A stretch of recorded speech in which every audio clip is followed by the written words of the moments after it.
Let me just start with a kind of overview. I have been engaged in religious legislative advocacy, which is my focus, for a number of years. Stumbled into it by accident. It was a pastor who got it. I don't know how it happened, but anyway, I ended up there and learned how some of the campaigns work. And so now I'm with the Council of Churches, and we typically have a campaign developed in certain areas. The decision is made by the board. We get input from folks in member churches, and actually anybody who wants to call it weigh in. And what we try to do, because we're really drawn in a number of directions, and we only have limited resources. We're hoping you'll be a resource. But we tend to try and focus in particular areas, and we are focusing on the Rhode Island legislature, and we're doing that for a very specific reason. It's easier than getting to Washington. I don't mind trains, but it takes a while. But actually, Rhode Island is a state. It's a state government. We have our own laws. They're made by our neighbors that we get to chat with and to talk about and to tell them what we're interested in, what we think is important. We also have a constitution. There are certain rights and privileges and protections because of that. The only government isn't, thank God, isn't the federal government, although it's clearly important. But the state government, we do stuff, and there are a number of things we have done over the years to make Rhode Island safe for a lot of Rhode Islanders. We have codified, but the legislature has codified Roe in the face of Dobbs. We have through legislature marriage equality. So whatever the Supremes may decide, we have our own set of rules, regulations, and protections, so that Rhode Island, we want to continue to make Rhode Island a safe place and a safer place in a lot of ways. And on the theme of safe, the assault weapons ban, big deal. Maybe not the final say, but a very big deal. And over the years, in Rhode Island, we've had a number of bills that, in fact, make Rhode Island safe. So, what we're doing now is having a series of conversations, and this particular conversation is about poverty, is about economics. It's about equity. And we're trying to come up with an understanding of what issue or issues that we're going to support. And one of the takeaways, I hope, is the understanding that because our legislature has done some positive things in a number of areas, the work we have to do is a little bit more in the weeds. So, for example, there isn't going to be a bill that says poverty does not any longer exist. That doesn't happen, right? And this isn't about just wages. We have to have an understanding of what, in fact, has the impact. So there are two kinds of issues that some of these bills allow or prevent from harm from occurring. For example, when Nina weighs in, she can tell us about some of the bills that the Institute had advocated for that are kind of in the weeds. And one or two that I like is the whole business of RIPTA funding, which you may not, is that about poverty? Is that about, yeah, it is. If you can't access your work and your health care and a whole number, then you don't have access to, then you can't work. Something like, which I think is really sophisticated, nuanced, but very impactful, removing the prior authorization requirements for physicians. That's incredibly impactful. It's not about money. It's about not having to go to another doctor to get authorization for an X-ray or an MRI, and then but you could get that authorization, so you don't have to bounce around. And if you have a job that doesn't allow you to take too many days off, then this is going to be incredibly helpful. So it's like a nuance, and those are the kinds of things that we have to support. And the whole business of medical debt. But I'm not the expert in this area. So I would invite Nina to jump in with some of the accomplishments that the Institute did over the year, and also help us get a sense of what kinds of bills and what kinds of actions that we have to support to be helpful. Sure. So my name is Nina Harrison. I'm the policy director. My name is Nina Harrison. I'm the policy director at the Economic Progress Institute. And thanks to Representative Stewart and other representatives at the State House, there were a lot of good things that passed this year, including raising the minimum wage. So the legislature had just increased the minimum wage to $15 an hour this year, but thanks to advocacy and champions at the State House, next year it will be up to $16 an hour, and in 2027 it will go up to $17 an hour. And that's super important because the Economic Progress Institute creates a report every 2 years called the Rhode Island Standard of Need, which Alan largely drafts with his research. And it states that the average person needs to earn more than $23 an hour right now to meet their basic needs without some sort of government assistance, bless you. And so $17 an hour isn't $23 an hour and change, but it's definitely steps in the right direction. The state also has taken for the past couple of years steps to help Rhode Islanders who are burdened with medical debt by capping interest rates, by essentially authorizing money for the state to purchase medical debt so that it can then forgive that medical debt for people instead of trying to collect it. And at the Economic Progress Institute, we not only look at what helps people out economically, but what is equitable. And medical debt is the #1 cause of personal bankruptcy in the country and in Rhode Island. And Black and Latino people disproportionately tend to hold medical debt. So these are also policies that are not only wins for Rhode Island, but wins for equity, because they should reduce some of those disparities.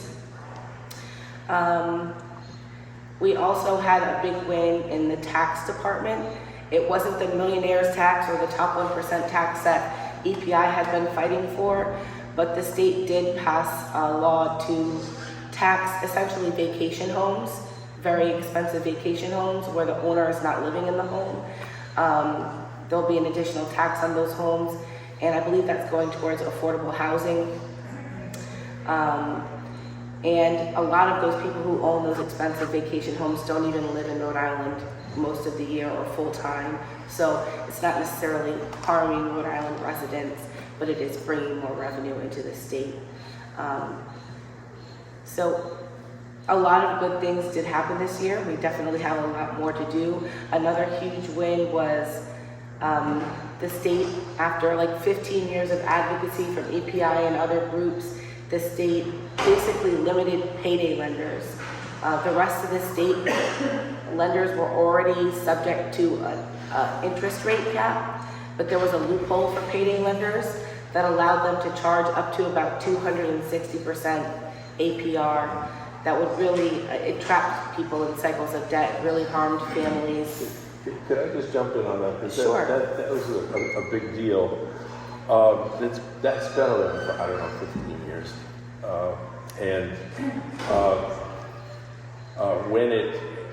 It's one of those things that you don't necessarily think of. People respond like, oh, that shouldn't happen.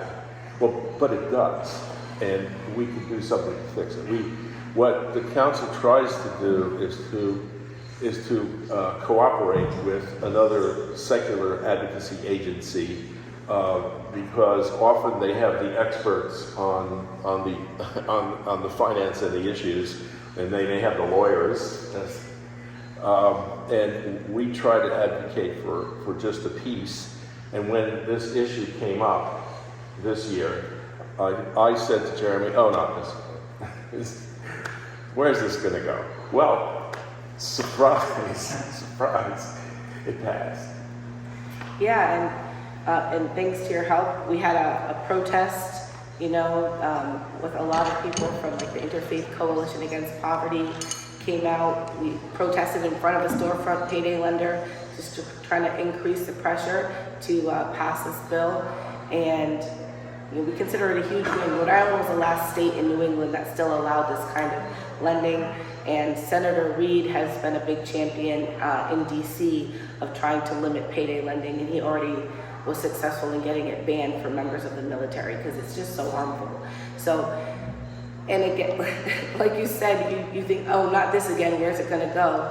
Sometimes things surprise you, even when it's been a rough 2025 politically, and we had a rough budget situation at the State House, but still we were able to have wins. And so, like the minimum wage increase, I didn't think that was going to happen because we had just gotten to $15 an hour this year. But I was so pleasantly surprised that we're going to be up to 17. So I think part of this work is a kind of hope that keeps you coming back to fight, even when it seems like you don't have great odds. One of the things I hope at some point we'll be working with you, and we can find what are some of the bills that we may be able to join you in supporting as time goes on. But that really requires a discussion among ourselves as well as with you. But the picture I want to look at is, what is it like as a member of the legislature? How does this advocacy work, and how does the legislature work? I have to say, when I looked at your bio on the legislature's page, what I thought the most interesting thing that you put is there were things you supported. There were things you supported that didn't pass. Mm-hmm. And I thought, well, here's a politician who is not doing everything, but saying, well, this is what I'm interested in. Work with me. So anyway, so what's it like? Okay, so let's see, what's it like? I guess I'll begin by saying no legislator can do anything by themselves. We rely on our colleagues. We rely on the public to help with applying pressure. And you might say, pressure on whom? Well, it's my fellow representatives and state senators, but it's also the leadership for both chambers of the General Assembly. And so, you know, even when we have the public on our side, and even when there's a sizable number of representatives that might support a policy, it still won't go anywhere if we can't get leadership on our side to actually allow the bill to move forward. And so I think a big thing to keep in mind is that we can't do it by ourselves, and that means that there are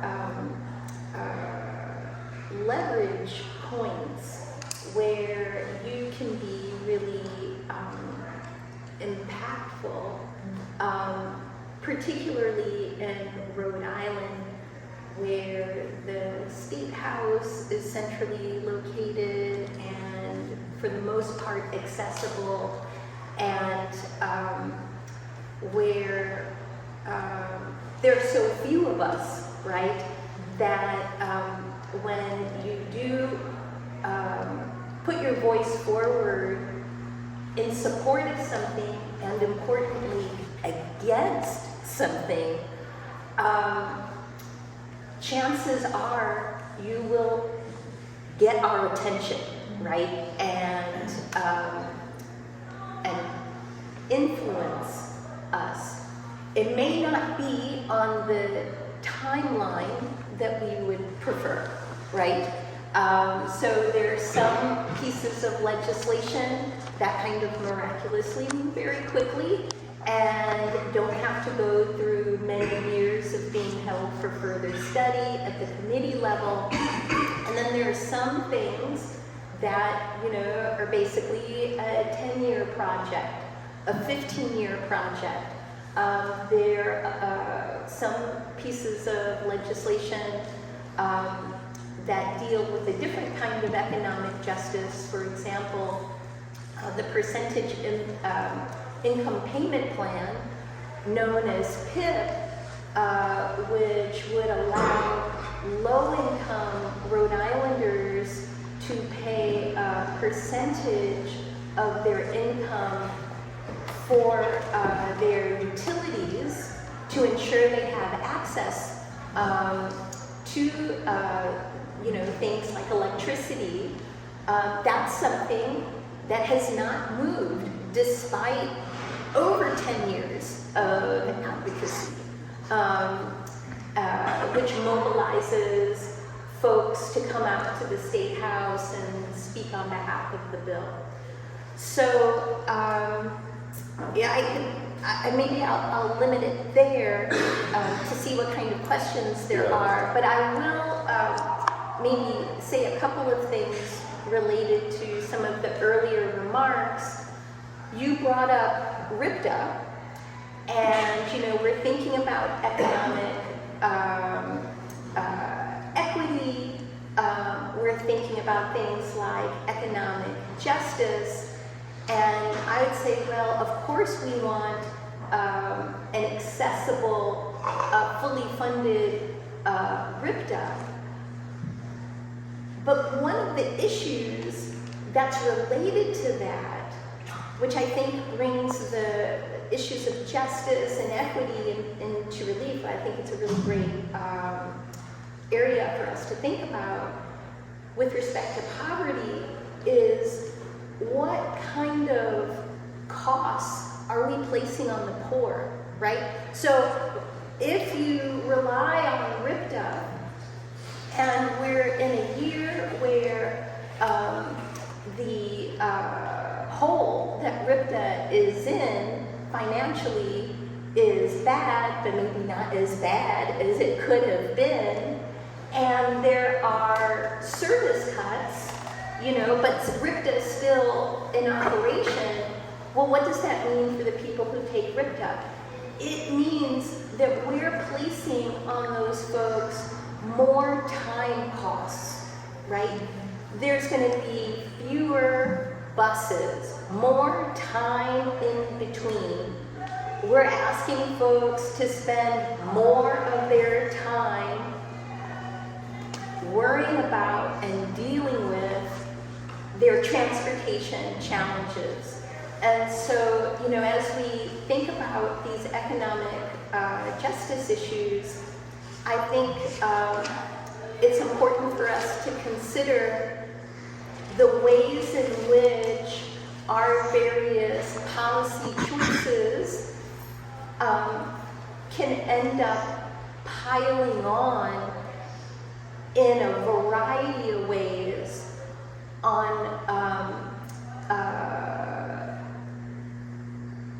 you know, Rhode Islanders that have some of the most intense pressures on them for just, you know, staying afloat day to day. I think that I hope that the outcome of our series of discussions are going to be our having an understanding of what specific areas we may be able to have an impact. And I'll just, one other thing to follow up, and you know, even though the process can be a long one, and the process is filled with lots of compromises often along the way, one thing that's really important and powerful about getting public testimony on the various bills we're considering is that we might not be aware of the ways in which the legislation we're considering piles on to people and makes their lives more difficult, or in some cases might make their lives easier. And so it's really important for me and for my colleagues to hear from people who are often affected by the decisions that we make, right? To let us know the ways in which it might be great or it might be like a total nightmare that we might be creating. If I could give an example. Sure, yeah, sure. Another example of this kind of pile on, and I think of it as like asking, you know, one demographic to bear the burden of all these different policy choices. And Rep. Stewart pointed out another analysis that we use, that what is the cost of not doing this policy? So what is the cost of not funding RIPTA? It's not just low-income people, it's also people with disabilities who rely on RIPTA, seniors who rely on RIPTA. But the example that I wanted to use is SNAP and Medicaid beneficiaries. Because as we know, at the federal level, the reconciliation package just passed, and there are huge cuts to Medicaid and to SNAP. Medicaid provides health coverage for about half of the children in Rhode Island, and SNAP provides food assistance for about 144,000 Rhode Islanders. That's like more than 1 in 10. Most of them are children. So if you think about a child who's on SNAP, a child who's on Medicaid, those are both programs that the federal government has just placed in serious jeopardy, because in Rhode Island, SNAP was 100% paid for by the federal government. So this means that to keep all of those people, mostly children, on SNAP and Medicaid, the state is going to have to come up with a lot of money that we don't have currently, more than $100 million, to keep everyone on those programs. And that is a really broad line overview of one of the ways that if a child's on SNAP and Medicaid, they may be at risk of losing both. Or it may be that their parent loses Medicaid because of new work requirements. Maybe the child is still covered, but their household is still either down a parent with health coverage or down the money that they may be able to come up with to pay for private health care or health care through the Health Source RI. In addition to that, in Rhode Island, we have a problem with SNAP. It's not just Rhode Island, it's nationally, but a kind of fraud where when you swipe your SNAP card, your EBT card to get food, scammers are able to steal the data from your EBT card and then steal all of the money, the food stamps, what were formerly known as food stamps, from your card. In March, you may have seen in the newspaper that $700,000 in SNAP benefits were stolen from Rhode Islanders just in March. So imagine you're that little girl who gets SNAP and Medicaid. Now your benefits are at risk, or your parents' benefits are at risk. And maybe now what little benefits you have in SNAP have been stolen for the month. Rhode Island did not reimburse anybody for those stolen benefits. And at least 50,000 more have been stolen from SNAP beneficiaries since then, because it's an ongoing problem, and what it will take to solve it is changing those cards to upgraded technology, like all of our debit cards, where you can either tap them to pay or insert the chip to pay. That's what protects it from that kind of scam. And that costs about, I'm fresh off vacation, so I don't want to say the wrong number. I believe the state's portion is $1.6 million that it would cost. The federal government will pay for the other half. But again, that's $1.6 million that the state didn't currently have, did not put in the current budget, and may need to raise some more revenue in order to find. So already, a child who's a Medicaid and SNAP beneficiary is at risk in those three ways. And that child probably rides RIPTA with her family. So then RIPTA services may be cut, and not only is her family having to spend more time getting to and from work, school, doctor's appointments, they may also be spending money they don't have on Ubers, because sometimes that's the only choice in terms of getting somewhere you need to be. And so... Yeah, thank you. That's the kind of thinking and understanding that I think it's important for us to have, because if we're educated about this and have a sense of which one of these, what I keep calling in the weeds bills, that we're going to advocate for, it's important that we're able to explain them to members of our congregation, to many of you may be on a social justice committee or something like, or on the food bank, whatever. It's an educational piece to be able to understand what bills will have a real, sizable, tangible impact. We're not going to solve everything, but there are some things that we could address. And there's always these things like, oh, that shouldn't happen, but it does. Some issues like meals for children in school, it's a complicated issue, but it can be incredibly impactful. But I do have a question for our representative. And this has come to me from people as we go into a hearing to testify, and everybody votes that the bill is going to be held for further study. Well, what are we doing here? Does that mean it dies? Like, what's that about? It might mean that, and just the probability is that it will mean that ultimately. But basically, because certainly there are more bills that are introduced through the legislative process than there are taken up to actually vote on. So I think you can correct me if I'm wrong. So I entered the House in January of 2023, after winning in the November 2022 election.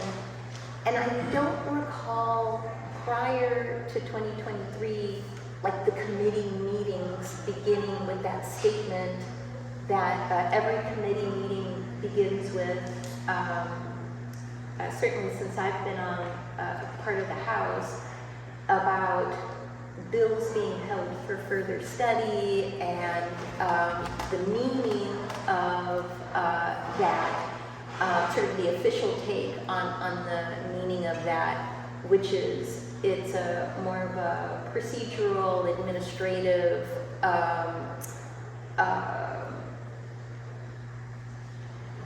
move rather than one that's substantive or on the merits of the bill.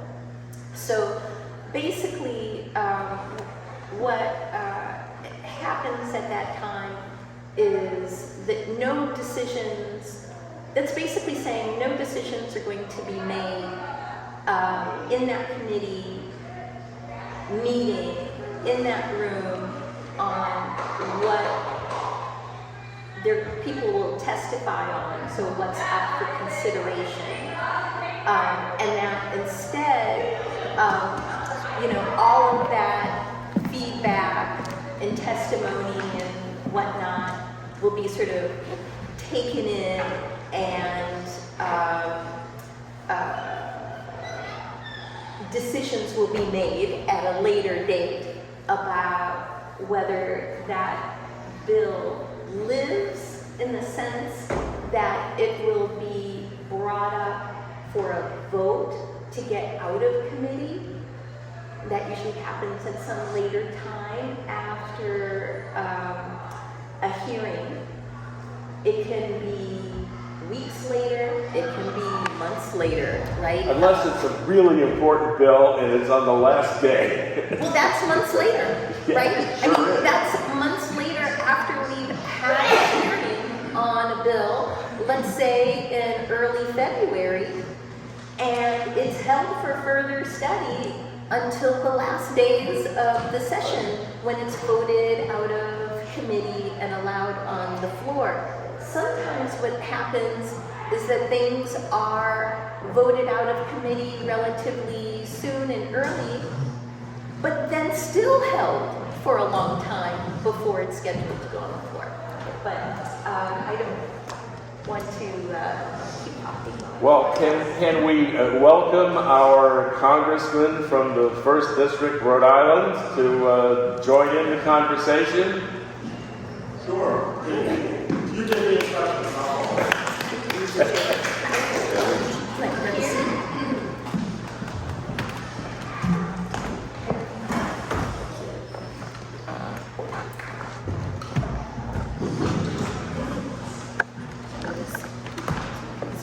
So I went to the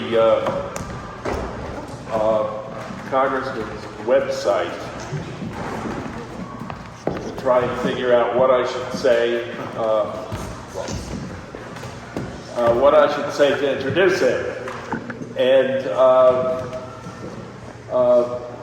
there are some key committees that you are on, and I first met the congressman when he was on staff of the Rhode Island governor, and Gabe spent a lot of time with the religious community on issues, and sometimes got his boss to show up.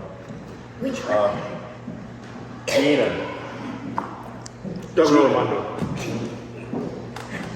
And which is important.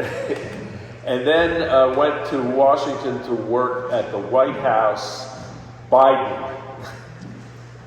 And so he is somebody who was interesting. You're locally educated except for Oxford. Which had a leak down. In any event, there are things that are going on in Washington, and I can't keep up. And the one thing I did note, that what I'm particularly happy about, the more recent accomplishment, you voted no on the big beautiful bill. They should have all voted no. So you're our voice down there, so tell us about it. Well, no, it's great to be with you, Reverend, and great to be here. I was actually not supposed to be in town this week, but because they were in a great amount of haste to give the president the one big ugly, because I'm not calling it what they want to call it. When they wanted to give him the one big ugly bill, they forced us back to Washington last week, the House Republicans, the Senate Republicans, so that they could give the president his 4th of July present for him to sign. And so, my team saw that this event was happening and said it might be a good opportunity to stop by. So I partially just wanted to come by and listen. But when you have this job, sometimes you have to show up and talk.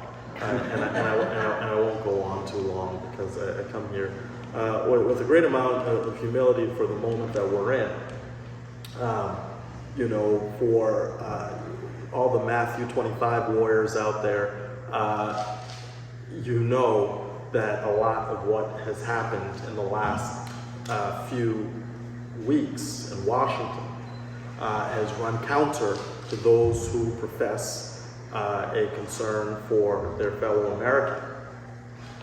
The core of it, when you look at the big ugly bill, is that it's broader than a set of policy ideas. It's important. It's really bad policy, but it's a real contrast of values, right? This is like a very definitional. Here's who I care about. Here's who I don't care about. Document, right? Here's who I care about. I care about billionaires. I care about the folks at the top part of the ladder. I definitely don't care about those who require assistance so that they can maintain their health, so that they can eat, so that they can pay their energy bills, so that they have college opportunity. It is very much a blow against all of those things. Now, there's a lot in there. And frankly, there are probably some things in there that could have been come through in a bipartisan fashion, like things like the low-income housing tax credit. They did a tiny version of it. I would have done a bigger version of it. But they sprinkled that in there. They have a tiny child tax credit, not the full refundable version that we saw during the American Rescue Plan that brought kids out of poverty. 40% of kids out of poverty, 50% of children of color about that. They didn't have to, if they were so concerned about taxes, pass on the parent tax relief to the top. They could have said, well, we will exempt everybody making over $400,000 a year or something, which we put amendments in to try to pull them out. We even said, would you eliminate that tax benefit on people making over $100 million a year, just to see where their values are? They said no. So this is a clear, and I hate this divisive type of language, but us and them, they've decided who they are for. This legislation very clearly defines them. And so everyone should know that this is by number the biggest piece of legislation in American history. This is the Rescue Plan, plus the Inflation Reduction Act, plus the Bipartisan Infrastructure Law, plus the CHIPS Act, plus the I think there's one more in there. Oh, the CARES Act. Actually, you got to swap out the Inflation Reduction Act. I'm not sure about that one. But if you added all those other ones, all those pieces of legislation together from the Biden administration, they're all combined. That's smaller than this bill. This bill also mortgages the future for those benefits for the wealthiest. $5 trillion of debt. So think about how insulting this is. This is, I'm going to make it harder for you to eat, to go to the doctor, to pay your bills, and I'm also going to pass along that debt to your children and grandchildren. That is morally corrupt. And this is where we are. This is where we are. Now, we have a few Republicans who kind of said, well, we don't think this is right. It's a start, but it's insufficient. They could have voted no. Josh Hawley from Missouri was railing against, the senator from Missouri, railing against the legislation because of the cuts to Medicaid, saying very specifically, I don't think it's smart to cut health care for poorer people. Said it, but his words did not match his actions. He still voted for it. You know, there was only one Republican in the House, Brian Fitzpatrick from Pennsylvania, one Republican in the Senate, Susan Collins, who voted against this bill. So we're in a tough position because what this does, especially on the Medicaid and food assistance side, it pushes decisions to the states. It says, well, and the argument they've made is, well, we didn't cut any individual benefit for everybody. But if you tell the states they have a new responsibility that they didn't have before amidst the difficult fiscal climate that we'll face and the potential of an economic downturn because of all the chaos and confusion of the Trump administration, adding tariffs on this country just because the president doesn't like the way somebody looked at him, you will then create some really tough conditions at the state level, and I'm sorry, my friend. And that's why we fight, and that's why we fight. So I gave you a little bit of preamble because this is what has been on my mind every day, and of course I do want to note the immense amount of loss because I was just on a call about this in Texas.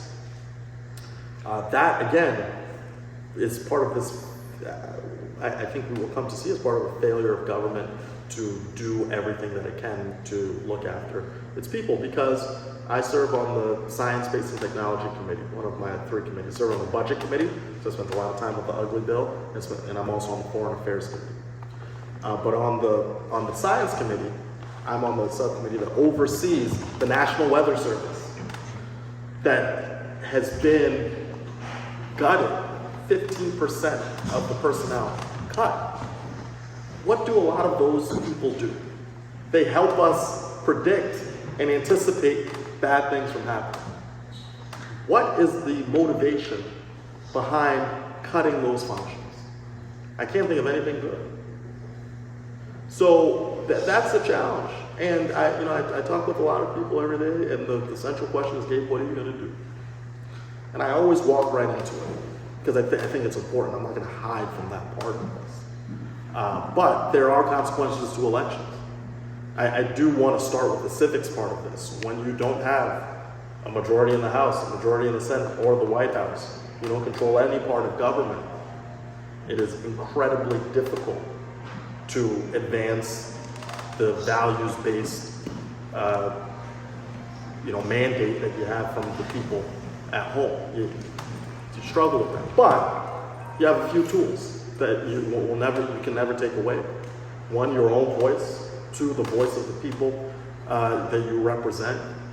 And 3, the ability to collaborate, organize, motivate, and collect the others who feel similarly to drive public sentiment. Because as President Lincoln said, public sentiment is everything. With it, things can happen. Without it, nothing can happen. And so we have to drive at that. But with that, I will stop because I didn't really have a particular prompt. I just started talking. Well, thank you for that. My sense is that we're gathered because as people of faith, we want to be able to identify what bills, what acts, what we can advocate for locally. And my sense of religious advocacy is that we show up and we give witness to our values and then go home, because other people are weighing in with the arguments and the reasons. And then one thing, to get back to an earlier issue around help for further study at the state level, that's really a kind of rules issue, right? And so one area I think where there's maybe we should think about more advocacy is around understanding the rules of decision making and advocating around rules. So if you don't like certain practices, those are really rules questions. Well, can you do advocacy around changing some of the rules? What's been interesting to me at the federal level is the ways rules have changed over the years, right? That we used to have rules that really empowered the minority to hold up bills when there was a simple majority in power, right? The Senate at the national level is a good example of this when it comes to things like judicial appointments, right? Having to reach a 60 vote threshold versus a 51 vote threshold. Those Which changes, is interesting to note, because that's the only reason reconciliation happened, is they used a vehicle that did not require passing the filibuster. So a manipulation of the rules in order to do something that nobody agrees with, but if you have just enough, you can. right, and if you have just enough and you're willing to be aggressive on the rules, then you can shape a system to help facilitate really bad policy, right? And I think one thing that our conversation, I hope, is getting across is that poverty in America, persistent, deep levels of poverty in America, is a policy choice. And that policy choice was just doubled down on last week, right? Yeah, big time. I mean, look, I would say, I go back to the child tax credit because it was the first time I saw really bold thinking on revising our views on poverty. Here's a novel idea. If you give people money and they need it, they'll spend it on things that they need to then help the people in their lives. I mean, it's an extension of the broader conversation we've had about flexibilities, right? If you put everything into a very rigid program and you take agency away from the people who require support, you may not be addressing the same problem. They may be trying to solve for something that you are not helping with. So, for example, if you give people flexibility on with cash assistance, they very often will use it for the most acute need that a program won't solve for. Childcare, perfect example. Childcare is really expensive. Childcare, especially if you give people, the tax credit and real cash, gets elevated. You look at things like job training, or the ability to shift your energy. Maybe you say you're an hourly, worker, hospitality industry, but you need to get some credential. Maybe an extra few dollars will allow you to work one less shift that allows you to do the training that's necessary to get that economic and career advancement. And so, again, to your point on poverty being a choice, you support people and you help them unlock, what their possibilities are, rather than sort of designing administrative burdens, or like we see in this big ugly bill, work requirements. That is just red tape. If someone is saying that to you, that will always result in a net loss of people participating in a program. That you can incent work and at the same time take care of people. You don't need to blend those together. And so your point is right. That's an active policy decision. As someone who is inept at predicting political outcomes, I read the 2025 plan last summer, Project 2025. Project, yes. And it was appalling. And I looked at it and said, I can't do this. This is crazy.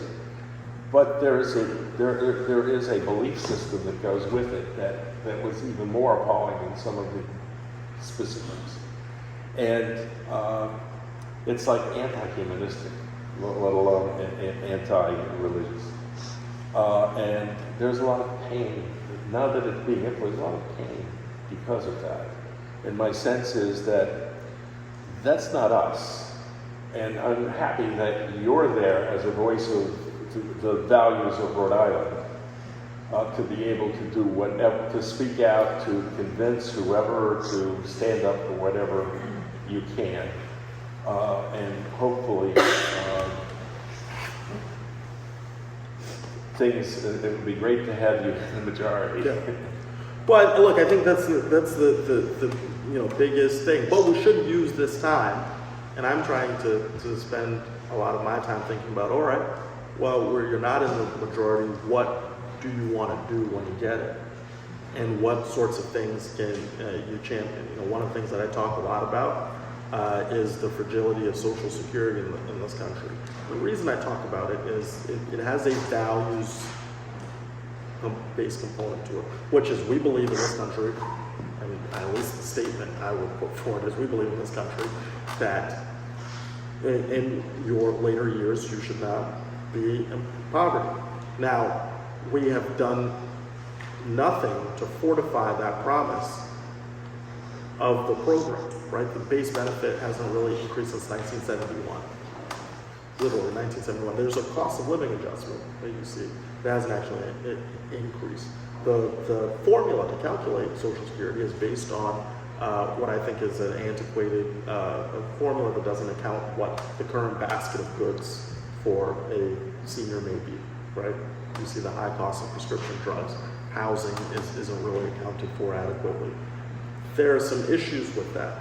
And when you look at what the administration has done, they have actually not moved to fortify the program in a way that is reasonable. We should not have that around $180,000 payroll tax cap on funding the program. That you could give a bigger benefit. The trust fund would be solvent if you just bump that up. Totally, right? Like the cap is actually arbitrary at this point. But I bring that up because that's one where I believe there's a bipartisan consensus that we agree that Social Security is a good thing. But you need the numbers. You need the ability of folks in Congress to pass an affirmative piece of legislation. You don't have that. But I use that because that is, again, one of those things that you think about. If we're in charge, what will we do? Housing is incredibly important, obviously, here in Rhode Island. I think some of the federal solutions in incentivizing construction, working to present some carrots to communities across the country to incent them to think differently about zoning. Those are some federal things that I would put forward. But part of the work in the off season is when you're not in Washington is to be here and have those conversations so that we can have an affirmative contribution to an agenda that Washington is, a lot of people contribute to the basket of ideas, but you've got to go and fight and make sure that they're on the front burner. And so I'm hopeful that we have our own Project 2025, but I don't want to use them. but you have some people say the leader of the House Democrats says Project 2026. I don't know what it is, but we need a blueprint, and we are a big tent, and there are a lot of people who have to be heard. But I think at its core, people around this country want the economic I believe is centered on economic opportunity and driving our government to being more aligned with the values where everybody can thrive, wherever you are, whatever your status, and that's where I'm going to spend a lot of my time. In terms of things locally that you might want to consider supporting. Most of the things I'm about to name cost money. And most of the things I'm about to name cost money. And as you know, the state just dealt with a budget deficit this year, and that will likely increase a lot as we see the cuts in federal funding to Medicaid and SNAP. So the first thing I would encourage people to do is advocate for the state to raise more money equitably by taxing the wealthiest Rhode Islanders. There's been proposals like that for the past 6 or so years here in Rhode Island. Massachusetts has a millionaire's tax, and what was proposed this year, a tax on the top 1%, would raise $190 million a year for the state of Rhode Island. That wouldn't solve our problems. It wouldn't completely make up for the lack of federal funding for Medicaid and SNAP, but it could go a long way to mitigating that damage, especially for the most vulnerable Rhode Islanders. So first things first, we need revenue to fund all of the policies that will help reduce poverty, like a child tax credit. There are also proposals here in Rhode Island to create a state child tax credit because, like Congressman Amos said, it was so effective at reducing child poverty especially, almost 50%. Just in like 1 year, so it's a really an effective policy that works very quickly. So supporting that, creating a state child tax credit would really go a long way at reducing poverty. Similarly, the earned income tax credit is proven to reduce poverty. Rhode Island only offers a state earned income tax credit that's about 16% of the federal tax credit. That's much lower than Massachusetts and Connecticut. So we could advocate to increase that to more like 40% of the federal credit, which would make us more competitive with our neighbors and definitely help families in Rhode Island. We could fund RIPTA so that people, RIPTA got, I think, half of the funding that it wanted this year, or needed rather. And so fully funding RIPTA is another thing that would support adult education programs, funding for multilingual learners, because we have so many in Rhode Island, and we're not really funding them in the ways that will set them up for success. So those are several of the things, in addition to just strong support for SNAP and Medicaid in general, because, and I do want to say specifically about Medicaid, that in Rhode Island, we currently provide health care via Medicaid for all children. We have something called Cover All Kids, because we believe that all children in Rhode Island deserve access to health coverage. But the bill that just passed, the reconciliation bill, basically is going to punish states like Rhode Island that use our own state money to provide Medicaid coverage to undocumented children, and penalize us by withholding even more Medicaid funding federally. Which means that some people in the State House are already saying, well, let's stop providing Medicaid to undocumented children because we don't want to incur the penalty in federal funds that this bill says that they can do. And so while we don't want that penalty, we also don't want to give up coverage for undocumented children on Medicaid. And that will be, I think, one of the big fights in the coming year or two. And if I can just say something about maybe the calendar of advocacy. So at the State House, we're formally in session January through June, usually the middle of June. So when I say formally in session, that's when bills can be introduced. That's when committees will hold hearings on bills. That's when sessions of each chamber happen twice a week at minimum to actually consider legislative business and vote. So your advocacy during January to June is important, right? Because that's when decisions are being made. But you can still advocate now, even though we are in recess, right, until next January. Get in touch with your state senator, your state representative. You can reach out to the governor, the leadership of each chamber of the General Assembly, so the Senate President, the Speaker of the House, to begin a pressure campaign on these kinds of policies. Certainly, if things are dire enough, we could be called back into session earlier to consider some limited legislative questions. Being aware of some of that and thinking about a campaign of advocacy and pressure with your like-minded friends, colleagues, and organizations are really important. So it's unfortunately rarely a one and done. For advocacy, you have to think about like your waves of pushing, right? Yeah, these are a lot of the issues that we want to address locally, and I've had conversations with, because that question of health for study. A lot of times people say, well, I submitted a testimony, or I testified in public, and I sent a letter, and the hearing was 2 months ago, and send another letter.